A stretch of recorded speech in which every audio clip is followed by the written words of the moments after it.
समय हूँ और आज एक ऐसे इतिहास की व्याख्या करने जा रहा हूँ जो आधारित है परम पूज्य बाबा जय गुरुदेव जी महाराज पर। मैं अपनी गति से चलता रहता हूँ। अब मैं आप लोगों को भारत के प्रांत उत्तर प्रदेश के ज़िले इटावा में खितौरा नामक गांव में लेकर चलता हूँ। आज इस गांव में एक बालक का जन्म हुआ है।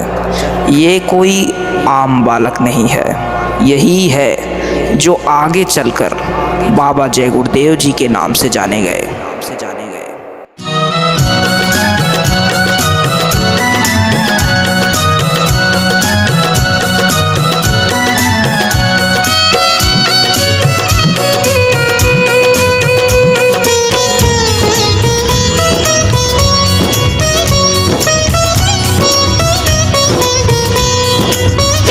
कोई एक है जग का बाजीगर, ये राज सभी ने जाना।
देश का रहने वाला है, कोई भेष नहीं पहचाना है। किस देश का रहने वाला है, कोई भेष नहीं पहचाना है। कोई एक है जग का बाजीगर, ये राज सभी ने जाना है।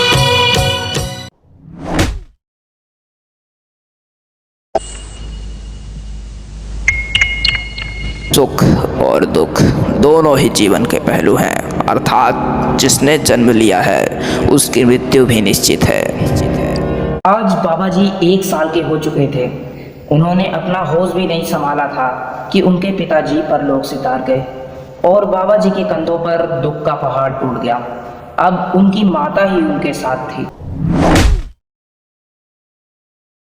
भगवान की लीला को कोई नहीं समझ सकता, क्योंकि आज बाबा जी 5 साल के हो चुके थे और उन्होंने अपना होश भी संभाल लिया था, किंतु उनकी माता जी को आज परमात्मा ने अपने पास बुला लिया।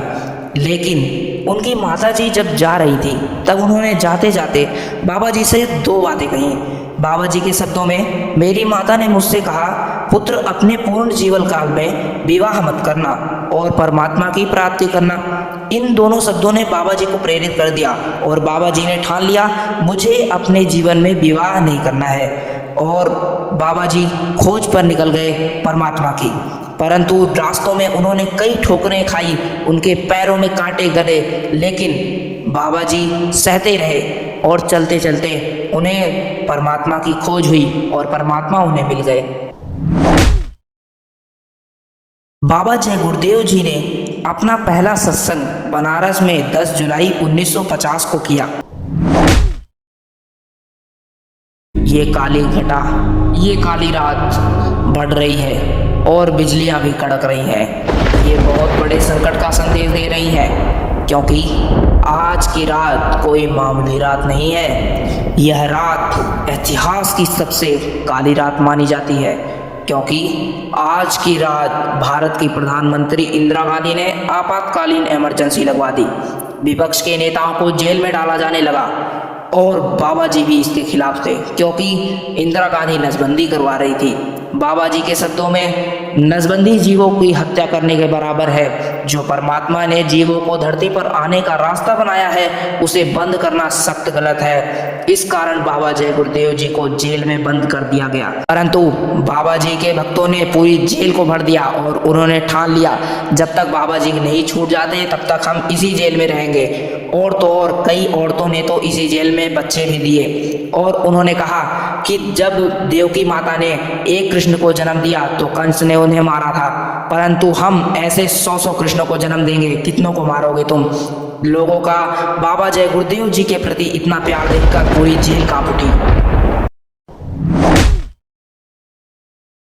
बाबा जी को एक उच्च अधिकारी ने आकर कहा, बाबा जी इस दस्तावेज पर हस्ताक्षर कर दीजिए और हमारी कांग्रेस पार्टी को जिता दीजिए, फिर हम आपकी सजा कम करवा देंगे और आज ही इस जेल से छुड़वा देंगे।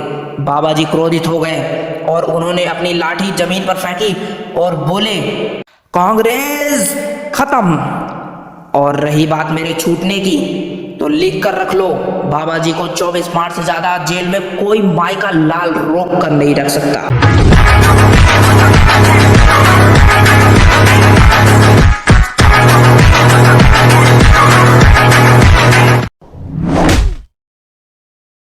जैसा कि बाबा जी ने कहा था वैसा ही हुआ। कांग्रेस पार्टी हार गई और बाबा जी को जेल से रिहाई मिल गई और सभी भक्त बाबा जी के फूले न समा रहे थे। इसीलिए आज के दिन सभी भक्त बाबा जी की याद में मुक्ति दिवस का यह पावन पर्व मनाते हैं। आज के दिन बाबा जी ने युद्ध से पहले ही गांव देवलखा बहराइच तहसील में काश्तकारों का राजतिलक करवा दिया था। जिस प्रकार विभीषण का राजतिलक राम ने पहले ही कर दिया था और काश्तकारों को उनका झंडा पकड़ा दिया, जिस झंडे पर लिखा था, भूम ज्योतक खेतिहर काश्तकार संगठन समूह की। इसलिए हम सबको अब एकजुट होना है और एकजुट होकर काश्तकारों की विजय करवानी है।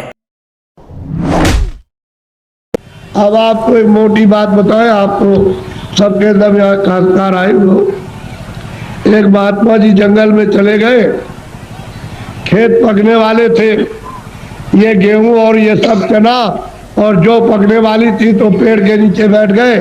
किसी गांव के लोगों ने देखा कि ये कौन बैठा, तो गांव में खबर दी। गांव के लोग चल करके आए कि भाई आप कौन है? कि भाई हम तो हिसाब करता है। क्या हिसाब करने के लिए आए?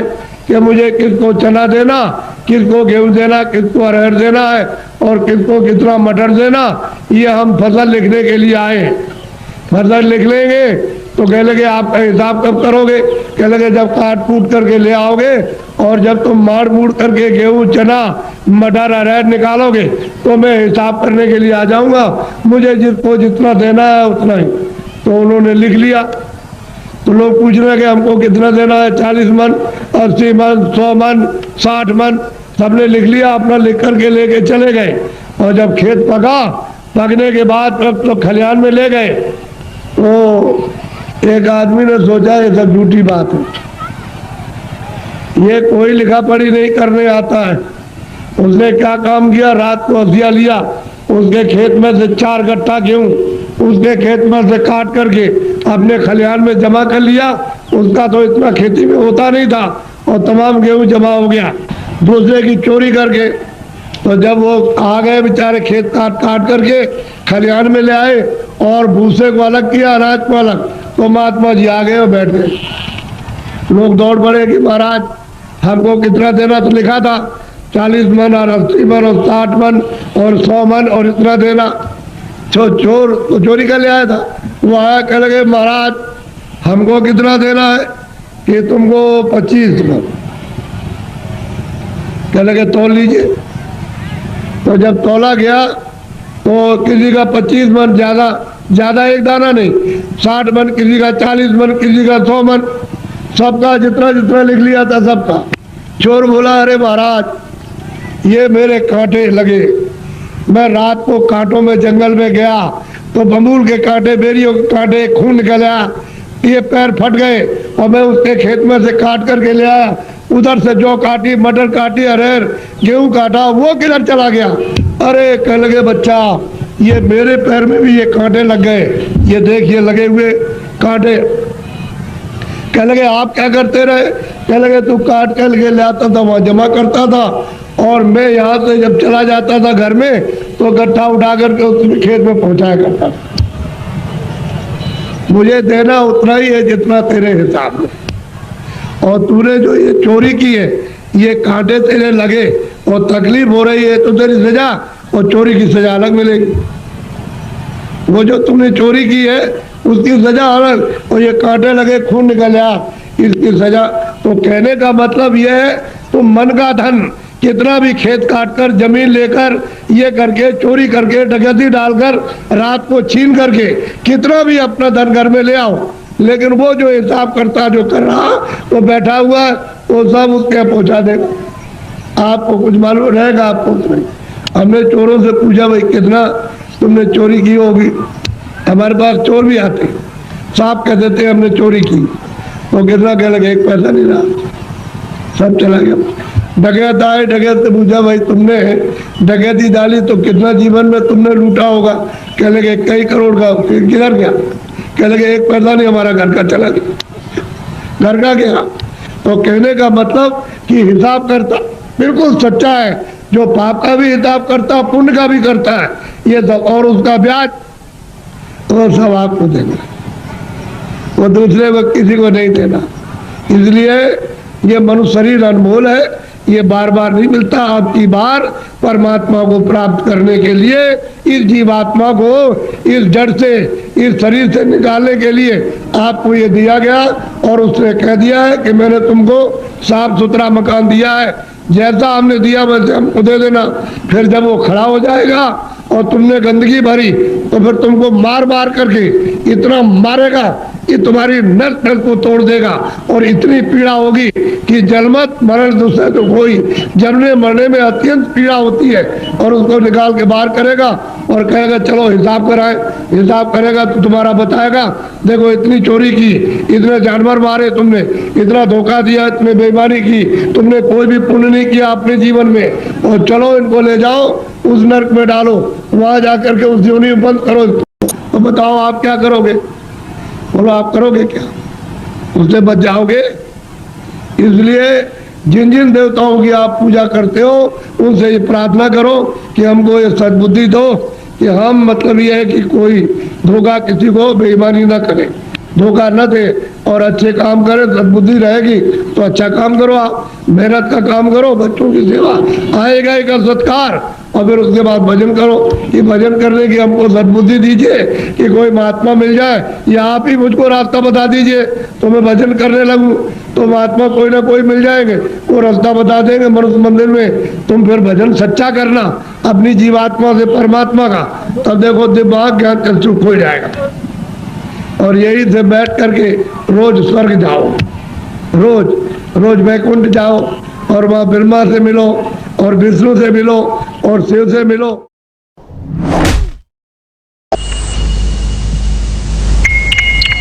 आज मैं समय नहीं हूँ, क्योंकि मैं जो आज तक ना किसी के दुख में दुखी हुआ हूँ, ना ही किसी के सुख में खुशी हुआ हूँ, मगर आज इस दृश्य को देखकर मेरी भी आंखें नम हो गई हैं।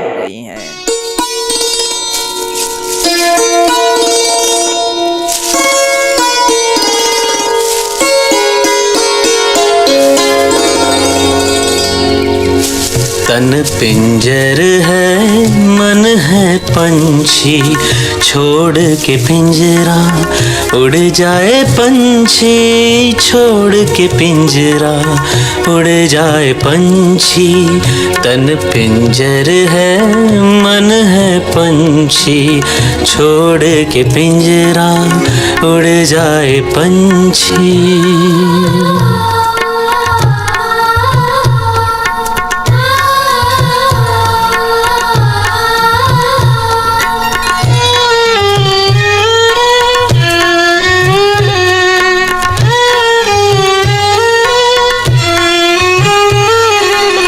जन्म मरण का चक्र व्यथा है, शोक से मुक्ति अति उत्तम है। भोग विलास मोह माया तम है, मध्यम मार्ग सहज सुगम है।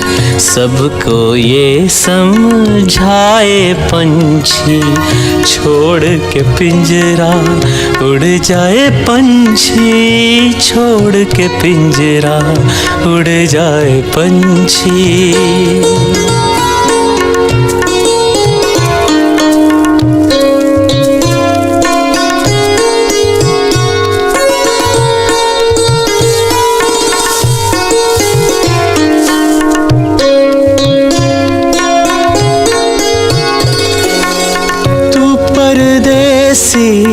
देश पर आया, इतना भी तू समझ न पाया। यौवन गया बुढ़ापा आया, मिट्टी बन गई कंचन काया। गीत विदा के गाए पंछी, छोड़ के पिंजरा उड़ जाए पंछी।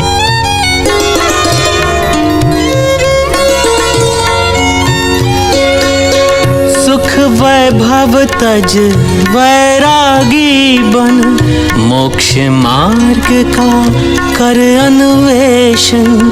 शांति अहिंसा सम्यक जीवन, सब वर्गों में हो अपनापन।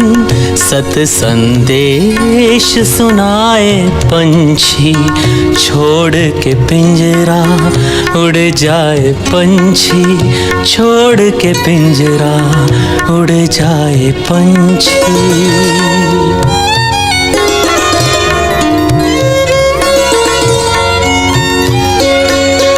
सबको ये समझाए पंछी, छोड़ के पिंजरा उड़ जाए पंछी, छोड़ के पिंजरा उड़ जाए पंछी।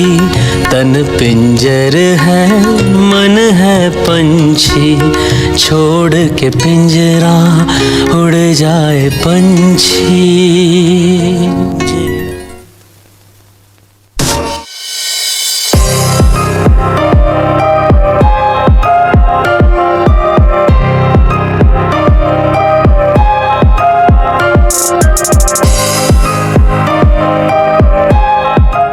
So hello and welcome guys. तो गाइज आज जो आपने ये वीडियो देखी, ये एक वीडियो गाइज कोई मतलब 2 मिनट का काम नहीं था। ये मतलब बहुत ज़्यादा ही मुश्किल और बहुत ज़्यादा ही मेहनत से बनी ये वीडियो। तो गाइज इसको बनने मतलब काफ़ी दिन लग गए, बट जो इसकी एडिटिंग थी वो हमने स्टार्ट करी थी 2 अप्रैल से। तो अब जो है मैंने इस एडिटिंग को ख़त्म कर दिया बना के, बिल्कुल आज जो है अपलोड कर दी। तो आई होप आप लोगों को बहुत अच्छी लगी होगी। तो कमेंट में ज़रूर लिखना कि भाई आप लोगों को ये वीडियो कैसी लगी। एंड उसके बाद अगर आप चैनल पे नए हो तो वो जो सब्सक्राइब का बटन है उसको दबा के सब्सक्राइब करो, और लाइक तो यार प्लीज़ भाई कर देना यार। अभी भी आप लाइक नहीं कर रहे हो तो ये थोड़ी होता है यार, प्लीज़ लाइक तो कर दो यार। तो तब तक के लिए थैंक्स फॉर वॉचिंग, और फिर मिलते हैं कभी नेक्स्ट वीडियो में। And bye bye.